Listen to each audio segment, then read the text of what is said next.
Hi, I'm Cathy Fisher, and I'm here to talk about a near-death experience that I had, or as I prefer to call it, a temporary death experience, because I did actually pass rather than coming near death. Now that's a term that I sort of stole off of the internet, so I can't claim it as my own, but I prefer it to near-death experience. But for the most part, I will use that other term because it's the accepted term. So when I was 21 years old, I had pneumonia. Now this was over 40 years ago. I am now in my early 60s. In that experience, I was at home, living at home. I was a college student, but living in my parents' home just very temporarily. And I had contracted pneumonia, and I was very ill, but I didn't know how sick I really was. And what ended up happening was I was trying to fall asleep and felt sleep coming on me. And I don't know if you've ever experienced this, but when I was ill, it just kind of felt so bad it's almost like death is working in your cells. I don't know if you've ever been that ill. But I had no expectations of dying. Well, one afternoon, I felt like it was time for me to fall asleep. It was really hard for me to stay awake at all. And as I felt myself drifting off, I got really relaxed in a greater way than usual, and I felt myself falling into a place where it was like there was no pain. Everything was just relaxing, and it felt so wonderful. And I thought, oh, this is going to be a really good sleep. Well, as I was drifting off, or so I thought, all my pain started leaving, and then I realized that I felt as if I was rising up, as if I was leaving my body. Sometimes you feel that way when you fall asleep. But after just a little bit of that, I realized I really am having this sensation of leaving, and I'm having no pain. And then I kind of looked down, and I saw my body on the bed, looking as if I was asleep, and I realized, oh my gosh, I am dying. This is it. I'm going. And I was surprised, but didn't feel worried or anxious about it. But it's like, oh my, I'm actually going. So I started drifting what felt like up, and all the pain left me, and I felt so peaceful. And I felt myself entering what a lot of people have described as a tunnel. And while I kind of concur with that notion of a tunnel, it felt round, but it felt almost infinite, yet somehow kind of cozy. And I started going really fast. Now, it's not like a physical feeling of going really fast like you have here on Earth when you're in a car or something. But I knew I was going fast. And I was very aware of everything around me, like I could see all around me at once, and yet knew I was moving forward. And all of a sudden, these lights started passing me. It was almost like one at a time, a couple at a time. They were kind of spaced apart, but they were coming. And as I started to experience that, I realized that these lights were people or spirits of people who had passed, or some type of being. And I felt a familiarity with them, as if they were ancestors of mine, or maybe people that I had known who had passed, although I didn't really recognize any of them individually at that moment, but I was going really fast. And I have no sense of time, no idea how long this took, but I found myself getting to a beautiful, brilliant light. Now, unlike when you see with your physical eyes, this light was like white, but a color of white I've never seen on this earth. It's like a total spectrum white. And it was so brilliant, but so warm and so beautiful. And the closer I got, the more peace I felt, and the more totally surrounded and infused with love. It was the most amazing experience, and I wish I could describe it, but I can't even come close. But I knew that this was what I would call God. People have different names for it, but for simplicity, I want to say God. And I felt the presence of God as being something that was so far past anything I had ever comprehended in my life, and infusing everything and every being around me, including myself. And when I got to a place where I guess I would say I'm in front of this light or before this light, and yet a little bit a part of it, but most of it seemed to be in front of me, I heard a voice say to me, "It's not your time, you'll be going back." And I had already perceived that and knew that to be true. And so that was just confirming what I knew. And at the same time, I'm like, wow, it sure would be nice to stay, but yeah, it's not my time. So I was very accepting of that. Now, when I say I heard a voice, it is unlike what you hear now. It's really done telepathically. And it's sort of a cross between your imagination and when you hear your own voice when you're reading a book or something. But I did hear a voice that was not just mine, that spoke to me, and I recognized that voice as being the voice of Spirit or the voice of God. In the time that I was there, I have never experienced so much love and acceptance and oneness with that entity and with everything around me in my life. The closest I would ever come that I had noticed before was a deep state of meditation where everything was beautiful like that. But this far surpassed that experience. While I was there, I received a lot of things, which I can't definitely say, oh, it was this, this, this, and this, in terms of remembering it. But I know I was receiving some type of information, some type of skill, some type of stuff that would be useful for me someday. And I don't even know if I've unpacked all of that yet. But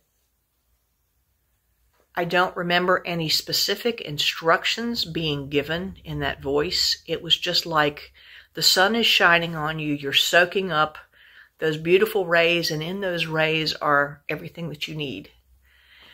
So I don't know how long I spent there, but I realized when it was time to go back, and I started to go back. And again, this is hard to describe, so I started again going backwards, but yet you can see all around you, so you know you're going backwards. So I'm going backwards again very quickly, again passing lights and other beings and other presences. I now recognize those not only as people who had gone on before me, some of whom I'm sure were ancestors, but probably some other spirits, guides, certainly angelic beings were present. And I came back exactly the way I went, so it seemed, and it was so fast. And when I re-entered a certain point, I kind of thudded back into my body. Now, it didn't quite hurt, but there was something about it that registered a level of almost pain, discomfort maybe, but there was a definite like thud to get back into the body. And when that happened, it was a little bit jolting, not extremely painful, but at that point, pain started entering back into my body, the pain that I had left when I left this plane. So the pain started entering back, but I had had an experience so amazingly profound, and I knew that. I noticed that my body felt chilly, very chilly, and a little bit stiff. Based on what I have read, that might indicate to me that it was possible I was gone 2 to 4 hours. But I really couldn't tell you how long I was gone. In some ways, it felt like seconds, and in other ways, it could have been just an eternal amount of time because of how much I got out of it. So I returned. I was back in my body. The pain kind of seeped back in. I didn't have as much pain as I had before, but I still had pain. And I was still ill. I felt a little better. However, I got well amazingly quickly after that. I would say in about a week. And then at the end of that week or so, I had a pretty miraculous ending to that illness. I went to a a church that I had been going to for a long time, and there was a woman there with an amazing ministry of healing, and she actually heals people sometimes when the music played from her organ or piano when she played, and that's exactly what happened to me. I sat there and I had been coughing, and I was staying away from people even though I knew I was no longer contagious, but all of a sudden I felt like everything rose up in me, and the pneumonia just kind of like rose up out of my lungs and left me, and I was fine from that point on. It was as if I'd never had the pneumonia other than the memory. It was an amazing thing. That experience of having died and come back was so deeply profound that I didn't talk about it. I don't mean that I was scared to talk about it. I wasn't even scared. It was just so profound. I didn't know what to say, even to myself, much less to somebody else. So I didn't say anything for the longest time. But it was a situation where I knew it wasn't a dream. It was so real, and so many things were going on with me internally after that I knew this was reality that I had experienced. It's one of those I know that I know that I know situations. Of course, I can't prove it. And there are often people who want me to have some type of proof, some type of documentation. Well, I don't have it. I was at home, and I was not expecting to die. I was actually quite surprised. So apparently I was sicker than I knew, and apparently it was not my time to stay on the other side. So I don't have any type of timing or anything like that. But when you experience something this deep, something this real, so connected in with spirit, you yourself you don't need proof. The experience is proof in and of itself. So a lot of things changed after that. In some ways, I felt less comfortable here on the physical plane because I knew where home really was. On the other hand, I felt more comfortable here because I understood my purpose a little better. I understood more that I was here for a reason. And while I couldn't necessarily line out specifically exactly what I needed to do and how I needed to do it, I knew there was a purpose for me here. And I knew that purpose was to learn to, as best as I could, express that love that I experienced and to try to explain that, yes, this is real. What happens to us after we live on this earth, the afterlife, is absolutely real. Now, whether someone chooses to believe that or not, it's not up to me. But what I do know is that I can show that I care, I can show love to that person, and that's the really important thing. My experience with this left me with a greater understanding of God. It by far pressed outside of any boxes that I had for God, or even still could explain. So my experience deepened my faith in God. But I am less stuck on what individual beliefs I need to have, because it's about trusting that God more so than it is about what you believe. The main thing I want to say about God and the nature of God is, it is true. God really is love. And anything that we do in this life, whether it's actions, thoughts, or what we choose to do to help others, is measured by, is it love? So if you want to know if something comes from God or not, is it about love? If it is, then it probably does. It probably does come from God. But if it doesn't directly correspond with love and compassion and acceptance, then you're probably putting a little of your own stuff in there, or a little of something somebody else told you. So if you want to know if something that you believe is accurate or not, just measure it with love. If it doesn't match up to an unconditional love, it's probably not really from God. It may have twinges of things, but God really, really is love. And our job on this earth is to let people know that they are loved and they're cared about. And I'm not talking about a gushy type of, oh, I love you so much, da, da, da, da, or any type of emotion. It's not an emotion. It's an action, and it's just a state of being where you care what happens to that person. You care about their well-being. Even if it's a person you don't particularly care for, and maybe you don't like at all their behaviors. Maybe their behaviors are very much against everything that makes sense to us spiritually or even as human beings. They might be someone who has killed people or someone who is cruel. You can still care what happens to that person and still love that person. And that also does not mean you have to be in their sphere of existence. You don't necessarily have to spend time in their presence to care about them.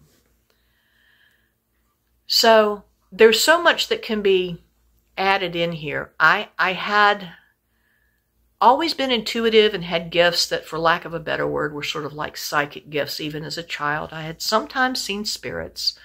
I had on occasion seen an angel. In fact, there was one by my bed when I was about 5 years old. And I didn't know it was an angel. I just knew it was this really big guy that was even bigger than my dad, who was like 6'7", and he was wearing white. Now, I don't think that angels necessarily wear white, but I think the white was for me so that when I looked back, I went, oh, maybe that was an angel. And this angel said to me, don't be afraid. Everything's okay. Just go back to sleep. And oddly, rather than being afraid, it really relaxed me. I just completely went, oh, okay. And I kind of closed my eyes and put the covers up over my head and looked back down, and he was gone. Never really thought about that much, because when you're 5 years old, these things happen to you or happen in your mind, and you don't logically think about, well, what is this and what does this mean? I think I was probably in my late teens before I looked back at that experience and really remembered it fully and went, wow, that must have been an angel. And somebody else suggested maybe it was a guide, but I feel really certain this was an angel.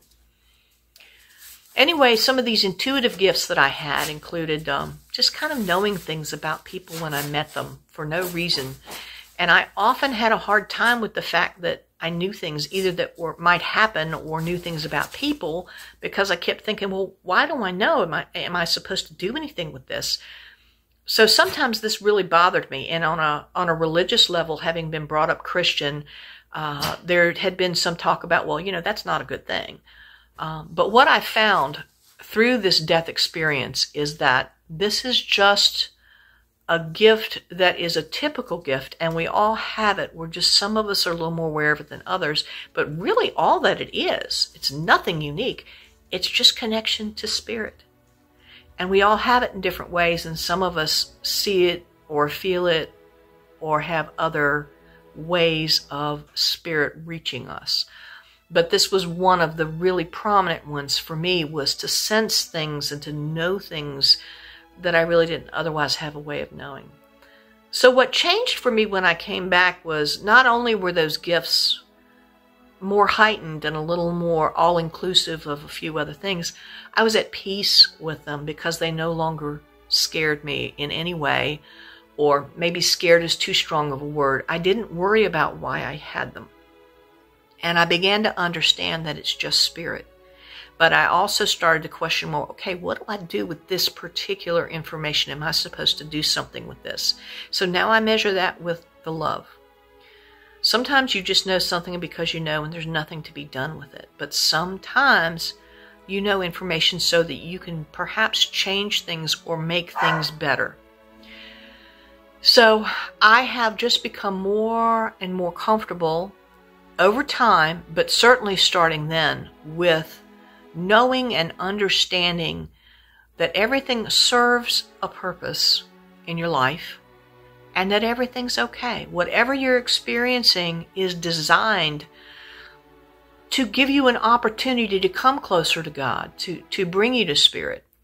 Now, please understand, I'm not saying in the typical way that people say, well, everything happens for a reason. Well, yeah, it does, but sometimes we use that to excuse behaviors or situations, or to really even indicate that God is some kind of a bully that's going to give you some awful situation just to teach you something. Well, let me tell you something. God is definitely not a bully. Definitely not. You may have situations that have come up in your life, and there may be a reason for them, but the reason is not as trite as you need to learn something. Because God is not cruel. God is love. Whatever we do experience, whether it seems random to us or not, can be brought into our life and woven into our understanding to where it will serve a purpose, both for us and for others. But it wasn't there just to teach us a trite lesson, because God's not a bully. I'm hoping that this is helpful for somebody. God is real. This life is real, and what happens to us afterwards is very, very real. And it's so much more complete than anything we can experience here. And it's so much more beautiful than can be described. It is so much more full. You remain yourself, and yet you're very much one and a part of everything in a way that is hard to experience here. I never was afraid to die before particularly, but I'm definitely not afraid to die now. I will look forward to the day when I pass and go to the other side and stay. But for now, I'm still learning to love. I'm still learning how to carry that out. I am still learning how to be accepting of everybody where they are, to the degree that it's really not even our job to have an opinion about people, their lives, or what's going on. And it's a little tricky sometimes. But when you experience something as deep as having died and come back, it's a little easier to let that just be what it is. Well, I hope this is helping somebody. Again, my name is Cathy Fisher. It's spelled with a C, and Fisher is just like going fishing. I do have a Facebook page with my picture on it, but I don't typically tend to friend people that I don't know. But if you find me on Messenger, you're welcome to message me. I'm going to try and do a Facebook page just specific to this situation, and I think I'm going to call it Cathy's near-death experience / near-death or temporary death experience, and I'm hoping to have that up soon so that we can have an exchange. And that's because the one podcast I was on, I had several requests for information or for an exchange about things like forgiveness or something like that. And I'm certainly open to doing that, but I want to do it in a forum where I actually have time. So if that's something I can share with multiple people at once, that's what I want to do. So be looking for that. Hopefully I will do that. Nothing for sale, no books, nothing like that. I just want to share my experience and want to share the fact that love is real. And we just need to step into that and be that love. We just need to be God's hands and feet with skin on. And the more we experience God in our lives now, the more we do that well. Certainly having a near-death experience is an incredible jump start for that. But that's not everybody's path. It was mine, and I'm of the opinion that maybe I needed that a little more because I'm a little more dense than some people. But anyway, I hope this finds you well. I hope that this touches your heart. I hope that you feel the reality of this love from this experience. And I wish you well, and I hope to hear from some of you. And God bless each and every one of us, and thank you so much.